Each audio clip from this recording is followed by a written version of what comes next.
Let us continue, eh? Water, water everywhere, but not a thought to think. Water, water everywhere, and now you're all in the drink. Generally, the way it is with invaders is that they unite when deep in enemy territory, but are prone to dissolve while on the fringes. When you leave your country and cross the border on a military operation, that is isolated ground. When it is accessible from all directions, it is traffic ground. When penetration is deep, that is heavy ground. When penetration is shallow, or even shallow, that is light ground. When your back is to an impassable, fastness, and before you are narrow straits. Let's start this again. When your back is to an impassable fastness, and before you, in front of you, are narrow straits, that is surrounded ground. Get the fucking meaning of this. Right. When your back is to an impassable fastness, in other words, you can't move anywhere there, and before you, there is narrow straits, right? That is surrounded ground. When there is nowhere to go, that is deadly ground, yes? So, on a ground of dissolution, I would unify the minds of the troops. On light ground, I would have them keep in touch. On a ground of contention, I would have them follow up quickly. On an intersecting ground, I would be careful about defense. On a traffic ground, I would make alliances firm. On heavy ground, I would ensure continuous supplies. On bad ground, I would urge them onward. On surrounded ground, I would close up the gaps, or even gaps. On deadly ground, I would indicate to them that there is no surviving. So, the psychology of soldiers is to resist when surrounded, fight when it cannot be avoided, and obey in extremes.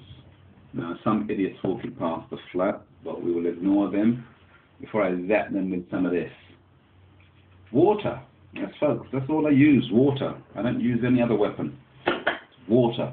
Anyway, Master Sun continues in the art of war, right? Therefore, attention, officer on deck. Apparently, the salute comes from when the king used to ride past the armies, the archers and people used to ride down the lines, and he'd have knights of armor, knights in armor. They have a visor, yeah? So the king couldn't see his troops, so apparently what he did was lift up the visor to address his troops and ride along with the visor up.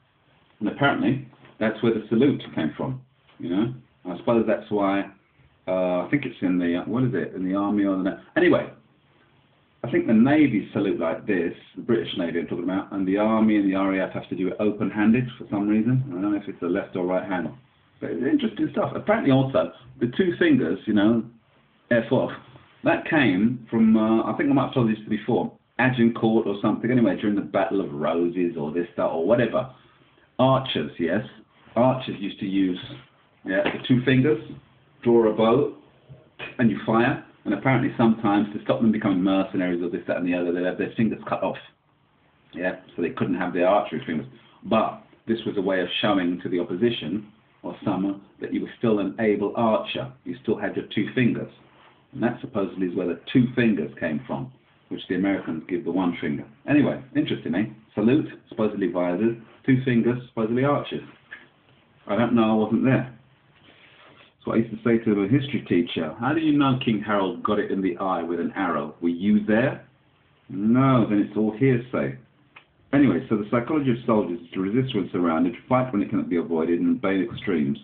Therefore, those who do not know the plans of competitors cannot prepare alliances. Those who do not know the lay of the land cannot maneuver their forces. Those who do not use local guides cannot take advantage of the ground.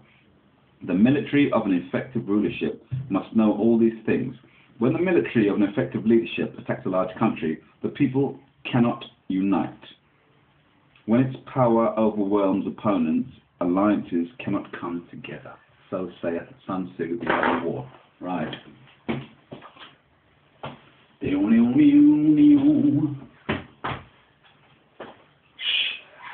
You three, round the side. I love it when they do all those hand signals like, take it off safely. You know, like Steven Seagal, Okay. Go in. Fucking hunting fucking vampires. Water amigos. Come on. You're telling me you lot haven't played Nintendo Wii? Pretend shoot 'em up?